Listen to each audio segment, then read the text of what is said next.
Good morning, school, and welcome to this, our last reflection section of 2023.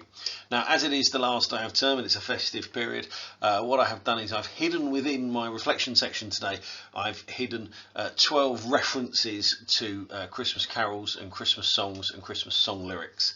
So let's see if you can pick those up.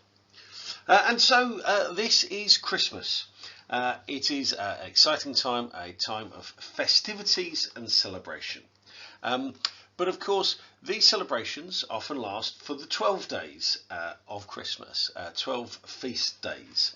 But of course, to know when those 12 feast days are, to know, for example, that Boxing Day falls on the feast of Stephen, or when it's the night before Christmas, you need a calendar, an accurate calendar that works. And actually, the calendar that we use isn't really fit for purpose. It doesn't really work. We know there are 365 days a year, and yet those 365 days are divided into 12 months, each month ranging from somewhere between 28 to 31 days. This is a nonsense. It would make so much more sense if we had 13 months, each of 28 days. That would give you 364 days. So you then have one change of a month. So why is this? Well, the truth is, while your granny always tells you that the old ones are the best, this isn't necessarily the case with calendars. And this confusion goes back to the Romans. I mean, what have they ever done for us? Even the months of the year make no sense. For example, if you think about October, think about any other word that uses oct in it. Octopus, octagon, octogenarian, all of these are all to do with 8. An octopus has 8 legs, hence its name. And yet we use that for the 10th month of the year. And similar, if you think about December, think about the words that we use dec in. We talk about decade, decathlon, decimal. These are all to do with 10, and yet we use them for the 12th month of the year. This makes no sense. And so it goes back to the Romans. The Romans had 10 months in their year. It started in March and finished in December. Hence, October was the 8th month, November the 9th, December the 10th month. They had 304 days in their year because it was a lunar calendar. It was based upon cycles of the moon. And quite simply, they just ignored the time between December and March. This time was in the bleak midwinter, so there was no calendar marking this time because nothing ever grew, no rain or rivers flowed. In an agricultural society, this was a dark, desolate time. So while shepherds watched their flocks in the winter time dressed up like Eskimos, without a calendar at this time of the year, how would they know it's Christmas?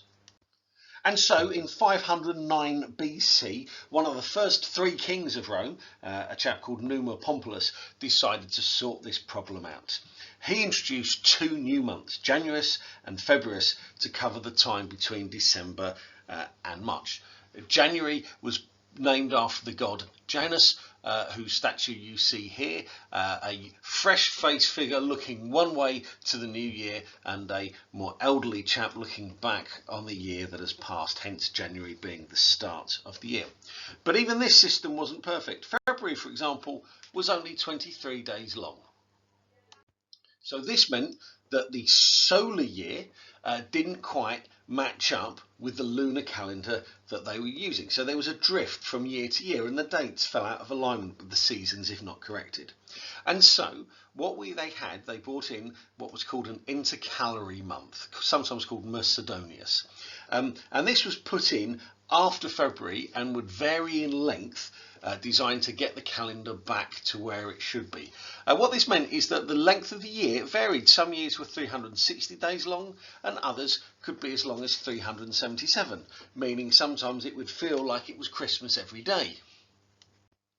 And so eventually in 45 BC, Julius Caesar decided to sort this out. And he and the astronomers of Alexandria created a nearly perfect system. This is what was called the Julian calendar.